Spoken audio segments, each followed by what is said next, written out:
Os textos que acabamos de ler parece conflitante. O primeiro texto afirma que aquele que está aflito deve orar. Não é verdade? E o que está alegre deve entoar louvores. Já os outros dois textos nos mostram que Abacuque, Paulo e Silas louvaram a Deus em momentos de grande dificuldade em suas vidas. Vivemos em uma época, irmãos, que queremos nos basear nos pensamentos de que só devemos e podemos louvar a Deus nos momentos de paz e de alegria.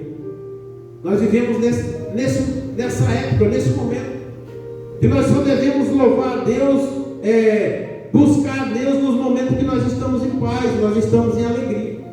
Mas a Bíblia diz que não. A Bíblia diz para nós o seguinte: mas nessa noite, eu criei dessa maneira esse esboço. Nessa noite, o Espírito Santo coloca em nosso coração o desejo de meditarmos sobre o poder do louvor e da adoração no momento da adversidade, no momento da luta, no momento da dificuldade.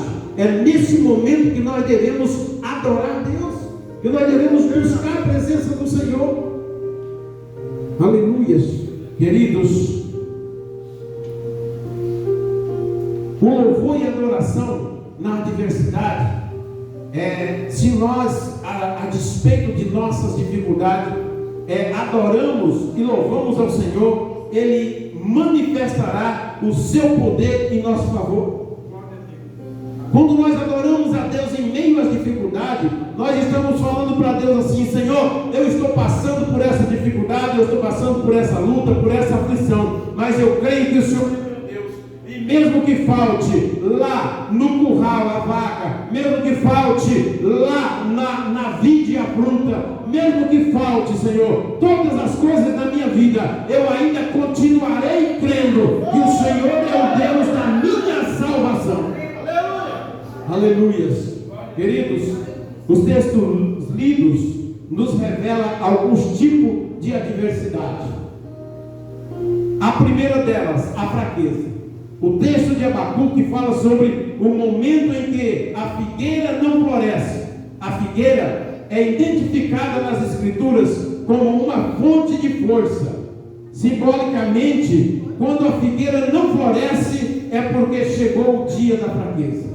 E todos nós passamos por momentos de fraqueza física, fraqueza psicológica e principalmente fraqueza espiritual. Porque é a área que o ser humano é mais atingido pelo inimigo das nossas almas, é a fraqueza espiritual. Quando nós estamos fracos espiritualmente, o inimigo vem para nos tentar, para nos tirar da presença do Senhor.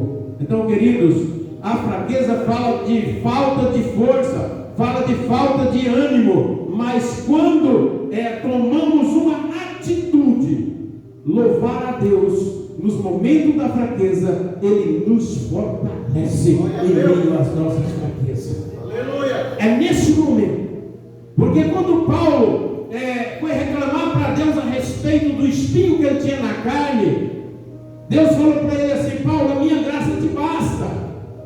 E Deus falou mais para Paulo ainda. Deus falou assim: porque é na tua fraqueza que eu me aperfeiçoo. Aleluia. É porque Paulo chegou ao entendimento e Paulo falou assim: então é por isso que eu prefiro ser fraco, ser atribulado, passar por luta, porque Deus vai se aperfeiçoar em mim.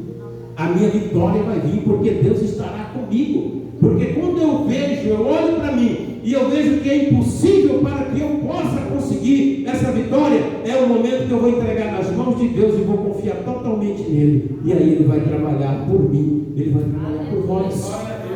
Amém, queridos? A segunda coisa é a tristeza. O texto de Abacuque fala sobre o fato de haver fruto na vide.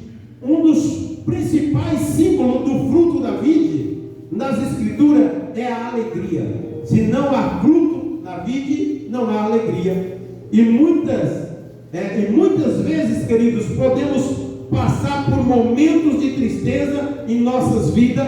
Tristeza fala de falta de alegria, melancolia e aflição. Isso é tristeza.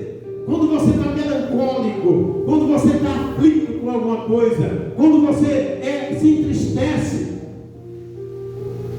Vamos dizer assim, você tem um projeto, um propósito, algo que você quer fazer. De repente aquele projeto é frustrado. Você não consegue aquilo que você queria. O que acontece com você? Automaticamente você se entristece, né? E aí você se entristece, vem o que? A aflição, por você não ter conseguido. Aí o inimigo, ele usa isso para te manter triste. Porque se você está triste, muitas pessoas da tristeza não louvam, como Paulo e Silas louvou na tristeza. Paulo e Silas estavam amarrados em um tronco, tinha sido açoitado, tinha apanhado, mas no meio da tristeza, no meio das dores que eles estavam sentindo, eles resolveram fazer o quê? Em vez de murmurar, em vez de reclamar da vida, eles resolveram louvar o Senhor. E quando eles começaram a louvar o Senhor, a Bíblia diz assim, que Paulo e Silas, perto da meia-noite, começaram a louvar o Senhor, e